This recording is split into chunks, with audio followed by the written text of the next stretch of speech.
I've been attached with the feeling of now waking up with you by my side. Na nga guys, ay nalaman nga natin na itong ang ating Bel Mariano ay nasa Bicol na nga para sa Kapamilya Caravan ng Magayon Festival.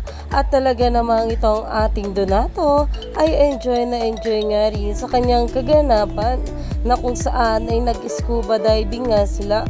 Narito nga guys ang mga bawat post sa social media.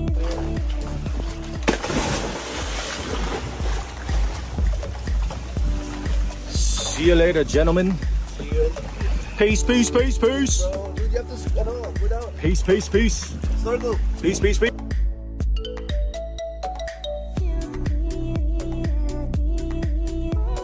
Post nga ito ni RJ De La Puente and Mr. Dai Pro IG. At talaga namang umani nga agad ito ng maraming komento mula sa mga bablis na ayon nga sa kanila, take care and enjoy Donnie Pangilinan. At dito naman told yan, nagdiving nga sila Donnie. Happy for him though. After all, deserve nila ang mga ganitong getaway or vacation. Ikaw naman soon, Belinda, beach ka na din. Hopefully, kayo ni Donnie more beach pa. Hashtag Bell, hashtag Donnie, hashtag Don Bell, na talaga namang pinag-uusapan na nga ito.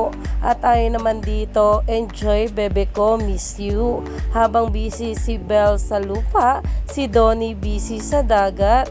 Dahil talaga namang kahit nga itong ating couple ay hindi magkasama ngayong araw, ay talaga namang matchy-matchy pa nga sila. Narito nga guys ang bawat larawan ng dalawa. Sobrang bagay talaga sa isa't isa. Kaya naman stay tuned lang tayo for more update.